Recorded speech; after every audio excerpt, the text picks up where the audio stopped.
अस्सलामु अलैकुम रहमतुल्लाहि व बरकातुहू। नाज़रीन, मैं हूं उमर फ़ारूक और आप देख रहे हैं मेरा यूट्यूब चैनल सिरात इस्लामिक टीवी।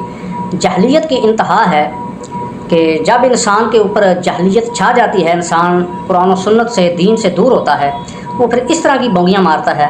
ये मिर्ज़ा मोहम्मद अली इंजीनियर साहब को किसी जहल ने एक रुका लिख के भेजा है और उसमें उसने क्या लिखा है ये ज़रा सुनें, उसके बाद फिर इसके ऊपर बात करेंगे।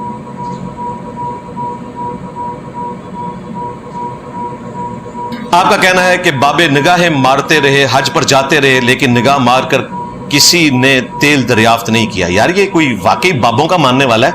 ये बकायदा देखें, ये यानी टाइप हुए में क्वेश्चन है, ये हाथ से नहीं लिखे हुए, ये टाइप हुए में क्वेश्चन है, पूरे तैयारी के साथ आए। किसी ने तेल दरियाफ्त नहीं किया, ये बाबे तो बहुत बाद में आए। नबी सल्लल्लाहु अलैहि वसल्लम और सहाबा किराम ने सारी जिंदगी अरब की सरजमीन में गुजारी, तेल तो उन्होंने भी दरियाफ्त नहीं किया। बात तो सही है। हत्ता कि नबी सल्लल्लाहु अलैहि वसल्लम ने ऊंट के ऊपर सवारी की और आप कहते हैं कि बाबे जहाज नहीं उड़ा सकते। नाज़रीन, क्लिप आपने सुन लिया है। कोई फार्मूला देख कर नहीं पढ़ सकते। लिखने वाले ने ये लिख के भेजा है कि आप कहते हो, इंजीनियर साहब को मुखातब करके कहा है कि आप कहते हो इसके बारे में कि बाबों ने निगाह मार के तेल क्यों नहीं याद कर लिया, बाबों को बचाने की खातिर बाबों ने वाही जहाज क्यों नहीं बना दिया, बाबों ने और काम क्यों नहीं कर दिया। देते हैं तो चूंकि इनकी दुनिया ये काम तो नबी पाक सल्लल्लाहु अलैहि वसल्लम ने भी नहीं किया, टीएलपी के अमीर से तो सहाबा किराम से भी नहीं हुआ। तो इल्मी सवाल निगाह मार के तरीके से देंगे, तेल दरियाफ्त कर लेते या कोई इस तरह का टेक्निकल काम करते, तो अगर बाबों से नहीं हुआ तो ये काम तो उन्होंने भी नहीं किया। तो इसका जवाब मिर्ज़ा मोहम्मद अली इंजीनियर साहब हाफ़िज़हुल्लाह ताला उन्होंने बड़े अच्छे तरीके से दिया है। बरकत मैं भी इसके ऊपर दो चार बातें अर्ज़ करता हूँ।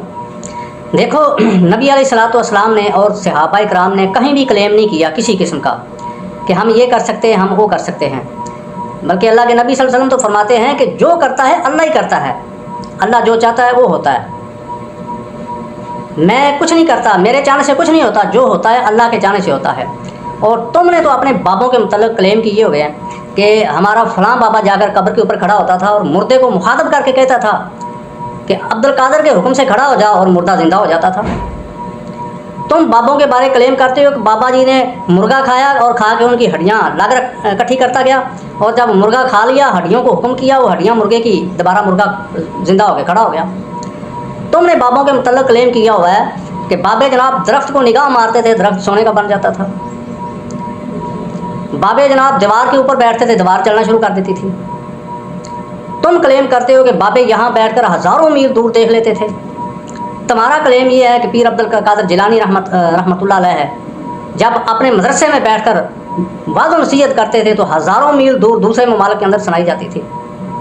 तुम क्लेम करते हो कि जो जहन्नम का रजिस्टर है, जिसके अंदर जहन्नमियों के नाम दर्ज हैं, वो पीर अब्दुल कादिर जिलानी ने वो रजिस्टर भी चेक किया हुआ है। जबकि अल्लाह के नबी मिराज पे गए, उन्होंने तो ऐसा कोई क्लेम नहीं किया कि मैंने रजिस्टर देखा है, उसमें जितने लोग जन्नत में जहन्नम में जाने वाले थे, मेरी उम्मत से इतने जन्नत में जाने वाले थे, इस तरह का कोई क्लेम नहीं है। तो तुमने इन बाबों के जो है ना दावा किया हुआ है, क्लेम किया हुआ है बाबों के बारे में कि हमारे बाबे ये काम कर सकते हैं। तो इसलिए इंजीनियर साहब कहते हैं कि वो करके दिखाओ ना।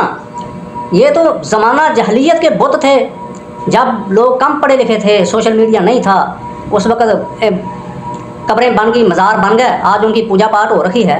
आज के इस दौर में 14वीं 15वीं सदी के दौर में क्यों नहीं कोई बाबा पैदा हो रखा, कोई वली अल्लाह क्यों नहीं पैदा हो रखा? कहाँ गई करामतें? आज कोई करामत नज़र क्यों नहीं आती? बल्कि आज तो अल्लाह ने उम्मत के ऊपर एहसान किया है। लियाज कादरी जैसे तोहफे अल्लाह सामने लेकर आ गया है कि ये देख लो, इससे अंदाज़ा कर लो कि पहले जो गुजर गए उनका क्या हाल होगा। जो आज खीरा छिलने का तरीका बताता है, केला रखने का तरीका बताता है, मोटरसाइकिल के ऊपर सफ़र करने का तरीका बताता है कि दरमियान में तकिया रखना है, ये करना है, वो करना है, और बाबा दादाजी की घोड़ी वाला दम बताता है। तो ये इसी से अंदाज़ा लगाया जा सकता है जो पहले गुजर गए वो भी ऐसे ही थे। अगर उन्होंने कोई इल्म का, कोई दीन का काम किया होता तो सामने आता कि फ़लाँ बाबे ने दीन का काम किया है, उसने ज़ख़ीरा हदीस जमा किया है, उसने कुरान का तर्जमा किया है, कुरान की तफसीर की है। किसी बाबे से कोई चीज़ इस तरह की सरजत नहीं है, ना नज़र आती है। तो मेरे भाई, खुदा के लिए अपने बाबों को बचाने के लिए ना, अपने बाबों को बचाने के लिए नबी पाक सल्लल्लाहु अलैहि वसल्लम और सहाबा किराम को निशाना ना बनाएं, उनको टारगेट ना करें। उनका अल्लाह ने का अपना मकाम मर्तबा रखा हुआ है। आप सिर्फ अपने बाबों की हाथ तक रखें। बाबों से आप जो मर्ज़ी करवाएं, जो मर्ज़ी करें, जो मर्ज़ी क्लेम करें, आपको खुली छुट्टी, हम नहीं आपको कुछ कहते। लेकिन खुदा रहा कि रसूलुल्लाह सल्लल्लाहु अलैहि वसल्लम और सहाबा किराम کو نشانہ نہ بنائیں، ان کو بیچ میں نہ لے کے آئیں۔ اللہ ہمیں سمجھنے کی توفیق عطا فرمائے۔ السلام علیکم۔